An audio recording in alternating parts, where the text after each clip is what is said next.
guys, welcome back to Lopez Travels. My name is Agatha and welcome back to another episode of just about anything under the sun. So last vlog, what we've talked about is the student pathway. So it's basically one of the most successful pathways for you to become a permanent resident of Canada. So that's connected to another episode that we have here. I just want to share with you guys my experience. I have just recently taken the IELTS general training test. Okay, so I just want to share my experience with you guys. I have already taken the IELTS academic exam 2018, so I wanna share, I just wanna go through the experience that I've had and just pinpoint a couple of differences, similarities between the two.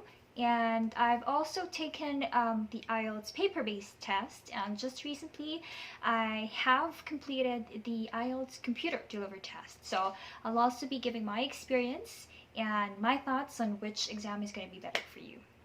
Okay? So anyway, before we start off, I just want to show you how I got my IELTS results. So this is the test report form that we have here. So basically I took the computer delivered test. So IELTS is a very simple process. If you want to take the exam, you can book it online. You can, I think, book it over the phone or go to an IELTS center, or more conveniently, you can just book the exam online. So I booked it online. It was very impulsive of me. I could have taken it a couple of months after, but since I'm very impulsive in decision making, I booked the exam, and I only had 5 weeks to prepare. So if you can book it way advance, the exam test, that would be better. I booked it 5 weeks before the exam, but I actually didn't have time to use that 5 weeks for review. Because if you're a student, if you're a full-time student and then you are a part-time worker, and then that period where you're supposed to use it for review, that was the final period of this semester. So I had lots of quizzes, I had lots of assignments, research papers, presentations, and then I had part-time work in between of those where I had to finish tasks very urgently. So yes, I didn't have enough time. I actually just studied, I would say I properly just studied like a day before the exam. So please don't do that, because it actually, even if you speak English very good, even if you have good comprehension skills or whatnot, if you take the IELTS exam without actually doing the review, yes, you're I don't know, you might have good scores, but you're just missing the chance of getting a better score, right? And that's what we need for you to be able to hit your goals in whatever pathway you are going to choose. So again, so I booked the exam. And then 5 weeks later, I took the exam. And then since I registered for the computer delivered test, my result came faster than if you book a paper-based test. I think for paper-based test, you get the results in about 13 days. Yes, but for computer delivered test, it's only 5 to 7 days after you take it. So personal experience, my results,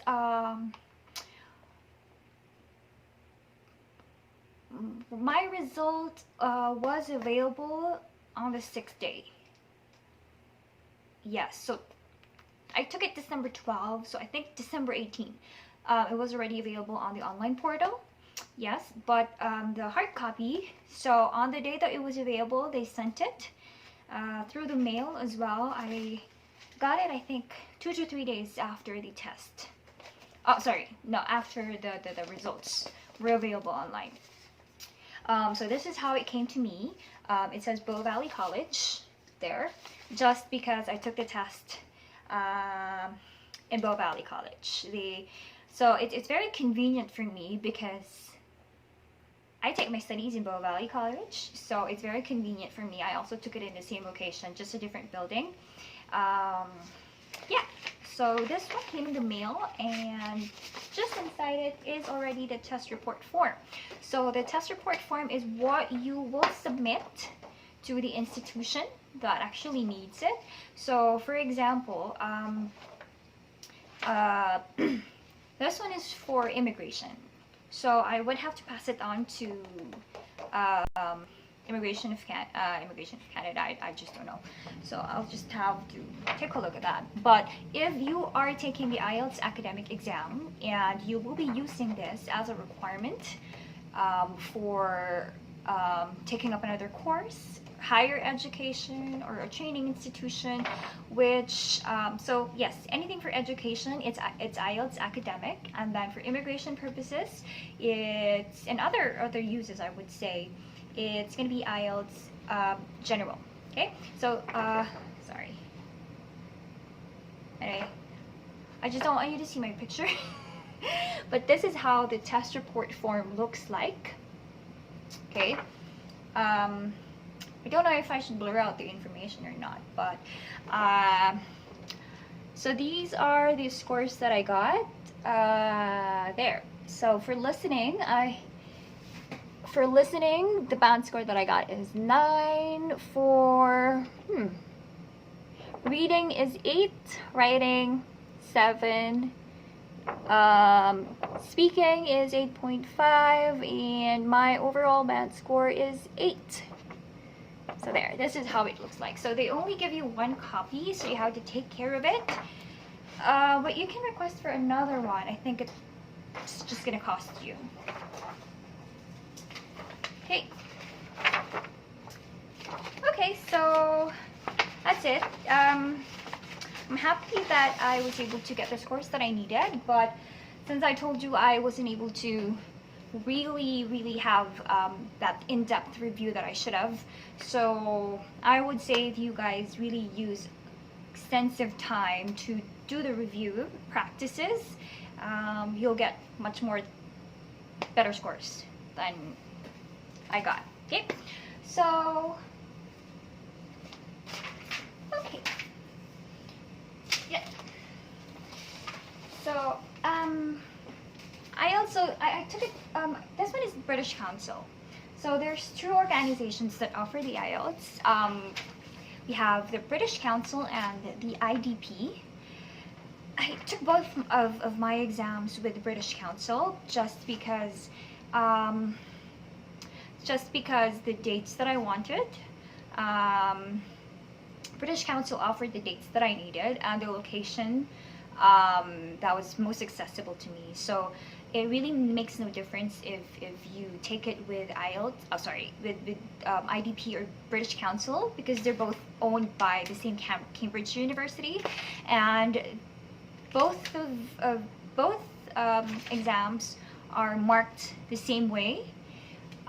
So there's no better institution that I can recommend, because we've had a couple of examinees or students that are asking which one is going to be better.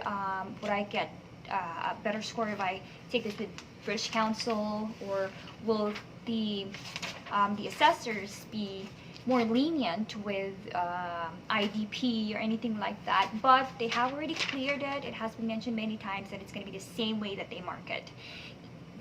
Even if it's IDP or British Council. Yes, so you just have to make sure which one is going to be more convenient for you in terms of when, where, and how you're going to take it. Yes, so okay, so the paper-based and computer-delivered test. I took a paper-based test last year. It was okay, but I actually had a really hard time in writing. Although I got the scores that I wanted during that time, but I had a hard time with the writing section just because I don't write really clear. My handwriting is so bad, so I actually had to make time to be able to um, write my answer again. So it's actually taking me like 5 to 10 minutes to rewrite, because there are 2 tasks in writing. Yes, so I had to rewrite both of them just to make sure that they are able to read it, because if they're not able to read it, I'm not sure how they're going to mark it. So between the paper-based test and the computer-delivered test, it would actually depend on you, but I had it easier with the computer-delivered test. You just have to make sure that you know how to use the computer well. Yes, and please, before you take the exam, make sure that you take a mock test of how to do the computer delivered test, because I didn't do that. So the first part was speaking. Sorry, the first part was listening. So I didn't have time to, I didn't know how the screen was going to look like. I didn't know what buttons are there. So I was really cramming and I was panicking during that time, because I didn't know if I didn't know what my strategy was going to be. If I was just going to listen to it and type it in directly into the screen, or because they provide you papers as well, paper and pencil, so you can actually, while listening, you can write it down, because I write stuff a lot. So I'm actually used to, when I listen to something, I make sure to write it down. But that actually took a toll on me, because the audio started. So yeah, the audio already started and my mind wasn't focused on what the speaker was saying. So it's already the questions 1, 2, 3, 4, 5. So I'm actually not sure why I got the 9, because I missed one of it. I'm pretty sure I missed one of it. But since, yeah, I just tried to guess it, because you can look at the questions and just see where it makes sense, and then you can just put anything in there. So I think, I'm not sure if I got it all right or I just got one wrong, and I think the marking for that would still be 9. But yes, so I didn't know what my strategy was going to be, if I was going to listen, write it, or listen and write it directly into the screen. So please make sure you do a practice test on the exam itself online. I think British Council has, or IELTS online has that feature. So make sure to try it out. Yes, and you must familiarize yourself with the buttons and the tools that are available for you. So I didn't know that I can use the tab button. I didn't know that I could. I didn't know what the arrows below were. You can make your text look bigger, smaller, and then there's a big button right there that says next. And I was actually panicking because it's the second part of the listening test, and I was still clicking next. I think I've clicked about 5, but it doesn't turn to the next page. So what happened was it goes to the next number. So it was actually at number 1. I was clicking 5 times. It was still at question number 6. So I was already panicking. I already called the staff. So yes, please make sure that you know it and you know what strategy you're going to be using if you're going to write it directly. You can also use the tab, I think, yes. And just with the listening test, you won't have the 10 minutes at the end. Like in the paper-based test, after the speaker finishes the parts of the listening section, you have 10 minutes to transfer your papers. I think that's 10 minutes, yes. But with the listening section, you won't actually have that. So you'll just have, I think, 2 minutes after that test before it transitions to the next test. So yes, that's the only thing that's going to be different for the listening.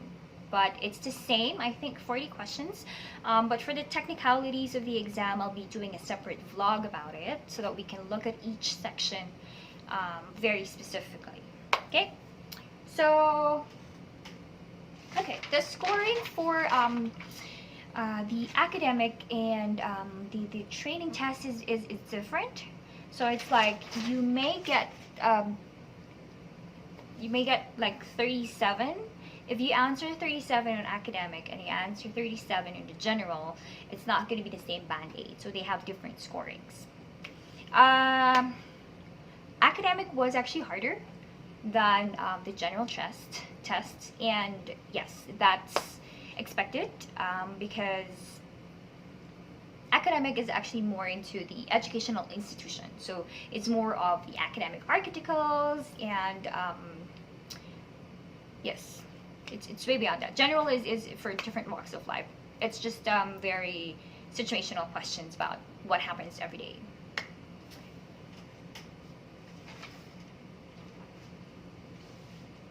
Okay, let me see. So for the reading, I actually liked the computer delivered test better because you have, so in your computer you would actually have the left and the right part. So the left side is for the article itself, so, and then the right side has the questions and the answer spaces. So it's actually an advantage because with a paper-based test you would usually have to flip the pages in order to find it, so it's kind of a hassle for me. Plus one advantage is that you can scroll the articles, yeah, so it's still going to be left page and left side and then the right side.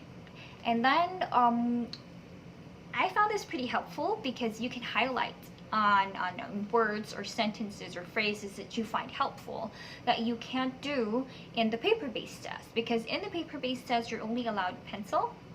So that's just it. You can't do any color codings in that. So it's going to be actually hard, even if you have circles or underlines on those words. It's actually going to be pretty harder. But with a computer delivered test, you can highlight on any part of the text, and it's bright yellow. So it was actually helpful for me. So I was able to, it was easier for me to go back to those helpful words.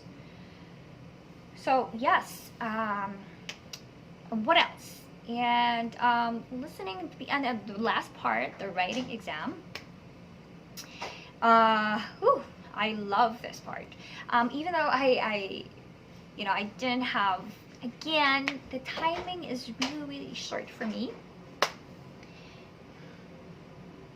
So 60 minutes I would say is really not enough, but then, they're not expecting you to be as perfect as you want it to be. So yes, the writing part, this was actually very, it's just, I think everyone had a hard time with the writing exam, just because it's actually hard to formulate answers, and then while formulating answers you have to make sure that they are well arranged in different technical areas, right? But with the computer delivered test, I liked it better because, first of all, you don't have to make use of your handwriting, so it was easier to type. It was easier to delete sentences as well. If you don't want this sentence, you can delete it right away. It was easier that way. Plus, there's a word counter, so you don't actually have to waste time on counting the words just to make sure that you've hit it. So it's easier because you would know how many words you already have and how many words you still need to produce. Yes, so it's easier that way. You can organize your thoughts better because your sentences look better. Yes, because if it's on paper and it's like a scratch already, right? So it has something to do with your thought organization as well. So yes, so those are some of the advantages that I would see with the computer delivered test. But this would only be helpful if you actually use the computer and you are knowledgeable on how to use it, because if not, then you're actually going to have a hard time. But you actually don't need to be very, very techie. You just have to be knowledgeable about the basic things that you would need to do in a computer setup. Oh, and one thing I also liked about the computer delivered test is is the privacy. So these are smaller classes. I'm just not sure if this is all the same, if this is also the same way with other countries, but you have your own space, so you have your own cubicle, and that gives you the privacy that you need to be able to concentrate. Plus, everybody, each of you, you are given a headset. Yes, so I think the concentration is better. You can focus better. Yes, with that speaker on. Plus, they asked us to, they asked us to take out the headsets after the speaking test, but they did give us like earplugs. So if you want to, yes, so you can use the earplugs if you want more concentration. A little bit of a con for computer delivered test is once the timer is up, the screens automatically lock out. So yeah. And another thing,